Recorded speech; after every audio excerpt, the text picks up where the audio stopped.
In October 2017, 10 Australian agribusiness leaders embarked on a Westpac trade mission to explore opportunities in today's China. What markets are there for their products? How is business done? Should they invest in a China strategy? And if so, where to begin?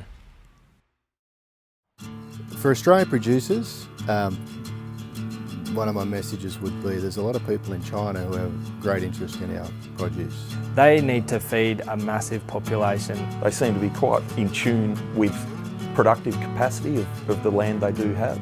And their motivation is to buy that food or produce that food. And who do I partner with to produce this food? They want to partner with the best people they can on the ground. The Chinese are coming in and putting their hand up and saying, we want to invest in Australian agriculture.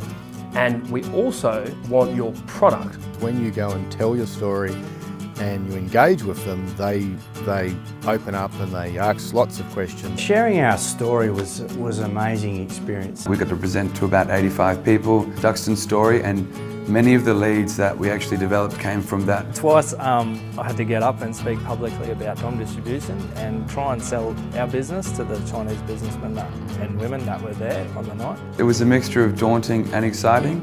You have a group of hand-picked businesses that are obviously there for a reason. They wouldn't come along if they weren't interested in Australia. Definitely guys just wanted to come and learn more about what we do and how we do it. We had people coming up to me after the event saying, "Oh, thank you very much for giving us an overview of your business." Got to meet a number of different parties who are all agribusiness related entities. They want to know about the farm, the process, the supply chains. That story or traceability of the produce is really important.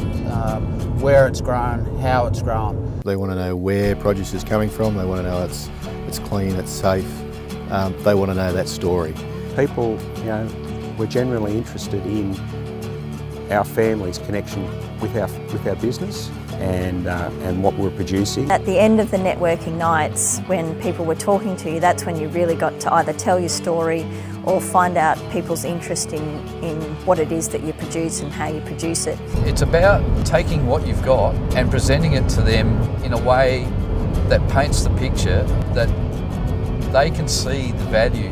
They can see that it meets what their demands are: clean, green, fresh. Food is so important to them in the growing middle class. If they want to invest in Australian agriculture, they want the locals to run it. They need trading partners. They need the likes of Australia that does show efficiency in terms of proximity. They definitely look at Australia as producing quality product, and that drives their desire to invest in Australia and to source product from Australia.